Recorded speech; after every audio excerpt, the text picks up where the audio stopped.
Hey, what's up, everybody? So today I want to start off by talking about one free agent who I think would make perfect sense for this Packers defense. And now with it being March 5th, we are about 1 week away from the start of the new NFL league year, which means free agency will begin. Tons of teams around the NFL will be, making their offers to players who are free agents, and we'll see where lots of these free agents end up. And my guess is the Packers at least end up with someone this year. It sounds to me, with the way the Packers and their salary cap situation is going, they have plenty of room to make some moves. And Brian Gutekunst in the past, Packers GM, has not been hesitant to make moves when he, sort of found an opportunity. And I think there will be some opportunities out here in the market to bring in some new players to this Packers team. And so here's the guy I want to talk about today. And I was reading through PFF. They have a free agent ranking article they put out, maybe a little bit mid-February, something like that. And as I was scrolling through, I came across one guy. And the more I looked into him, the more I thought, Brian Gutekunst, you got to get this guy in here to Green Bay. So it is Josey, Jewell, linebacker, inside linebacker of the Denver Broncos. Let me just read here what PFF says and then share how I think this could get done. So they have him ranked 78th overall among free agents. That's every position. They say this: Jewell may not be great in any one facet of linebacker play, but he's good in all of them. And a well-rounded linebacker is an asset to any defense. Jewell covers well in zone with good spatial awareness to get proper depth, and he has the ability to come forward and blitz up the middle on occasion. Jewell wears the green dot on defense and gets everyone lined up, and he rarely seems out of position. A team looking for a field general with several years of starter experience could do much worse. And so the Packers this year with Hafley moving to a 4-3 defense from a 3-4, which means there is more of an importance with the inside linebackers, because when the Packers are in base defense, where in times past they just had two middle linebackers, typically was Quay Walker, Devondre Campbell.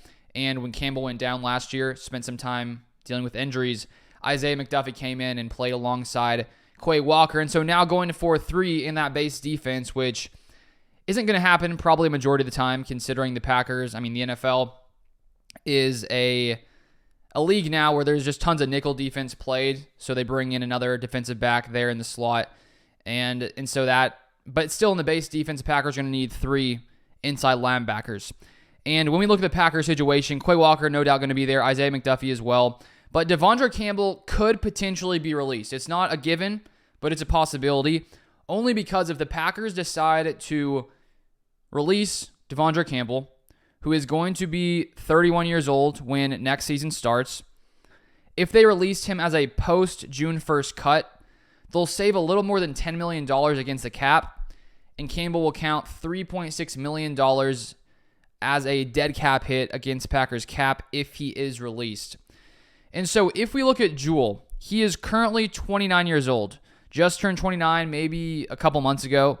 And in 2024, he will start the season at 29 years old. So he's not a young player, but he's still not quite as old as Devondre Campbell, who is going to be 31. So maybe about 2 years younger than Devondre Campbell.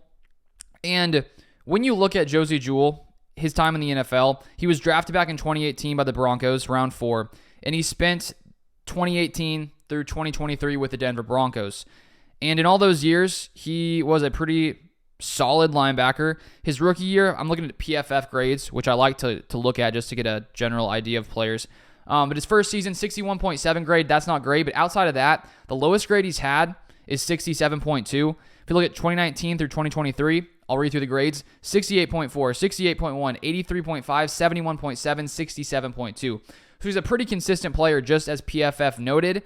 And you look at he sometimes pressures the quarterback, 12 pressures in 2023, 3 sacks, a pretty solid tackler. Last season, missed tackles on 8.3% of the time, which is pretty similar to Quay Walker, Devondre Campbell, sort of in that range, like 7 to 10%. So he's a pretty solid tackler. And he's 6'2", 236 pounds. If you turn on his highlights, you can see very good against the run, pretty solid in coverage. And because of the Packers with Devondre Campbell, the fact that they could release him, save $10 million, I do think there's some more injury worries with Campbell. Last season, he only played in 10 games. Now he's going to be a year older. And, when in the NFL, when players reach 30, they sort of start to get near that cliff where they could slowly fall off. And I'm not to say that Campbell is necessarily there, but I don't think he's playing at quite the same level he was back in 2021 in his All-Pro season. He hasn't been bad, but he just hasn't been playing at that maybe more elite level. And I think with Jewell, if you bring him in, you get a guy who's not incredibly expensive. PFF projects his contract to be 2 years, $12.5 million, which would be about $6.25 million per year. And last season, if you compare their PFF grades, Jewell had a better grade than any Packers inside linebacker. Quay Walker had a 58.5 grade. Campbell had a 65.1 grade, and Jewell himself had a 67.2 grade. And so I like the idea of moving from Campbell to Jewell because you get a guy who's 2 years younger, who's still not young, but he's not terribly old yet, and he can be that veteran presence on the Packers, and it looks here like he has experience. Calling plays, being the guy with the green dot on his helmet, getting everyone into alignment, and Devondre Campbell, was in that role a lot of the time here in Green Bay. And so you get a guy who's 2 years younger. You save $10 million by letting Campbell go. You get a guy who last season in Jewell played all 16 games. Campbell only played in 10. And so he's only $6.25 million per year. Not super expensive. A pretty consistent, reliable player. Seems like a smart player. A guy who can, sort of operate the defense.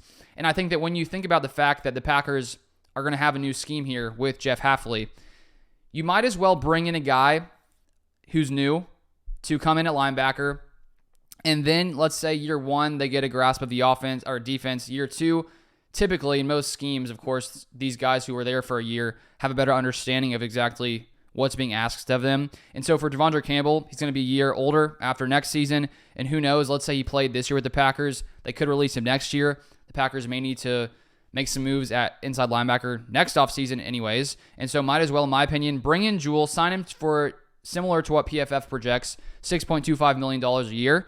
And I think you have a pretty solid linebacker there who you could probably have for at least 2 years, maybe 3 or 4, depending on how he progresses as he reaches 30, 31, 32 years old. And so I really like that idea just because he's not incredibly expensive, and I think you get a pretty reliable starter there. And considering the Packers need some more depth at inside linebacker, I think it would be a perfect fit here in Green Bay. But let me know your thoughts in the comment section down below, and I'll keep you guys up to date with all things Packers, all things free agency in the next week or two as things start moving. If you want to hear every move the Packers make sure you subscribe.